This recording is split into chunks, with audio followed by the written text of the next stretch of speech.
In Anchorage's FBI headquarters, Room 17, a man sat across from investigators, calm, detached. He spoke of murder with chilling pride, admitting he'd enjoyed it for over a decade. He confessed to killing a young woman in Alaska, then revealed he'd killed many more, burying victims across the country. This was Israel Keys, a phantom who moved through America with terrifying ease. He chose victims at random, leaving no pattern, no comfort zone. Investigators realized they faced a new kind of predator, a ghost who could strike anywhere, anytime.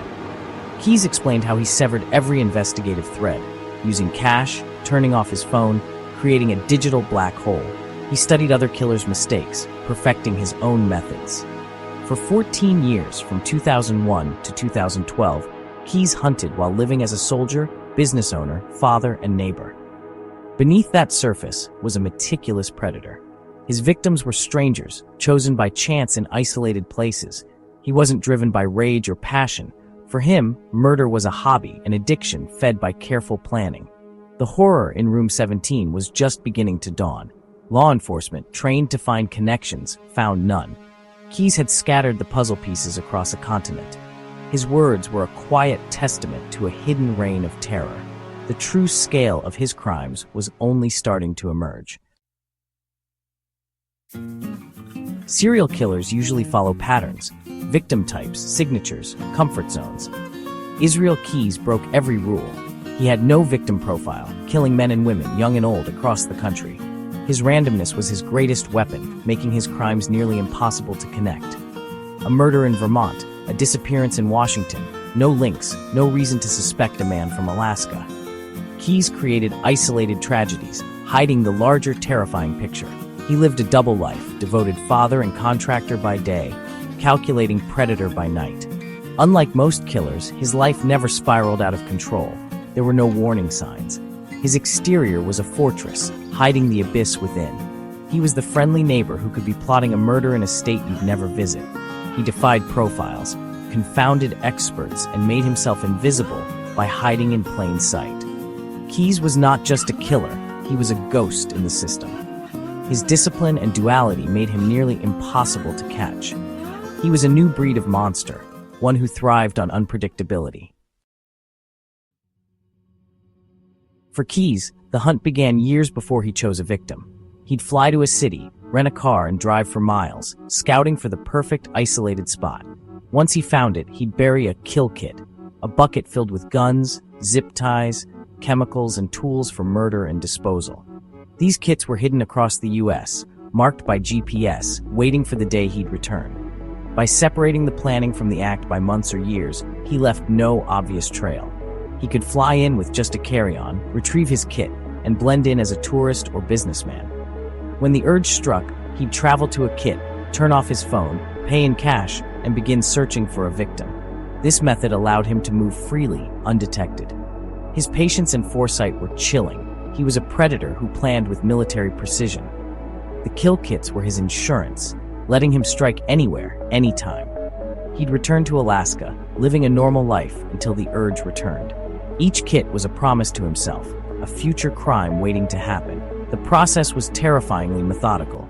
Keys was always several steps ahead. The FBI's discovery of Keys's kill kits revealed the scale of his planning. Buried near lakes and forests, these buckets contained firearms, silencers, zip ties, duct tape, shovels, and chemicals. Each kit was a declaration of intent, waiting for years to be used. By burying them, Keys separated his travel from his crimes, making it nearly impossible to connect him to any murder. Investigators found kits in New York and Alaska, but Keys hinted at many more: Washington, Wyoming, Texas. Each kit represented a potential murder, or several. The FBI raced to match his travel history to unsolved cases, but the map was vast and the clues few. The kits transformed Keys from a spontaneous predator into a patient architect of death. He created opportunities, planting them in the ground for later use. This level of forethought is rare, revealing a deep compulsion. The ground itself across America held his secrets. Each kit was a chilling promise of violence yet to come. Officially, Keys is linked to 3 murders: Samantha Koenig in Alaska and Bill and Lorraine Currier in Vermont. These are the names we know. the families who have answers, however horrific. But Keyes hinted at many more victims, offering cryptic details to investigators. He spoke of murders in Washington, New York, the West Coast, and Texas. His ideal victims were people whose disappearances might go unnoticed, alone, in remote places. Some may never have been reported missing. Others became cold cases with no evidence. The true number of his victims remains a haunting mystery. Keyes was the perfect killer of the forgotten, erasing names and stories. The central tragedy is not just the crimes we know, but the vast, silent ocean of those we don't. The forgotten victims may never be counted. February 2012, Anchorage, Samantha Koenig, 18, was abducted from her coffee stand. Security footage showed a man forcing her into the night. For weeks, Anchorage searched and hoped, but Keyes had already killed her. He left her body in a shed, then went on a cruise with his family. Returning, he posed her body with a newspaper, sending a ransom photo to her family. This cruel deception led to his downfall. Keyes withdrew ransom money from ATMs across the Southwest, making himself visible for the first time. Police in Texas arrested him, finding Samantha's debit card, phone, and the mask used in her abduction. He confessed, leading investigators to her body in Matanuska Lake. Samantha's tragedy ended Keyes' reign of terror. Her public abduction was the mistake that finally exposed the phantom. She was his last victim, and the reason he was caught. Her case brought a face to the faceless killer. Before Samantha, there were Bill and Lorraine Currier, a quiet Vermont couple who vanished in June 2011.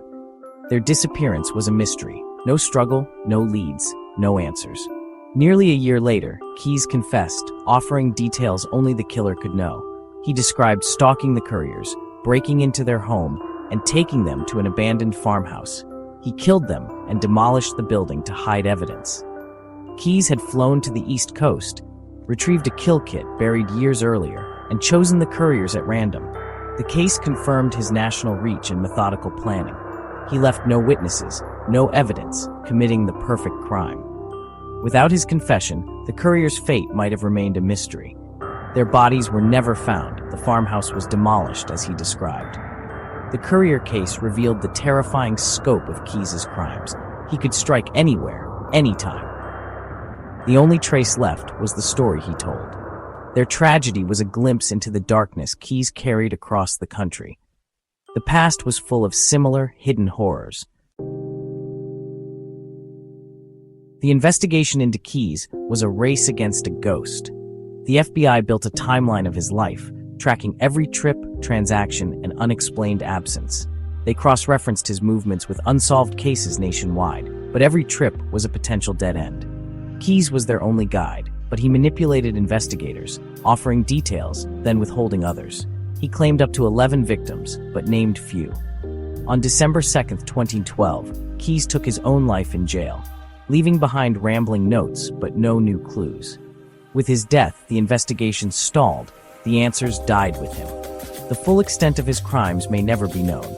He left behind a legacy of unanswered questions and forgotten victims. More than a decade later, the silence left by Israel Keyes is deafening. The official victim count remains small, but the FBI believes there are more. His random methods and hidden victims make connecting him to other cases nearly impossible. Investigators have released his travel timelines, hoping to jog memories and solve cold cases. Each year, the trail grows colder. Evidence fades, memories blur. For some families, there is closure. For others, only a lingering void. Keyes stole lives, stories, and peace from countless people. His case is a chilling reminder of the darkness that can hide in plain sight. The search for his unknown victims continues, a testament to law enforcement's dedication and the limits of investigation. The questions he left behind may never be answered.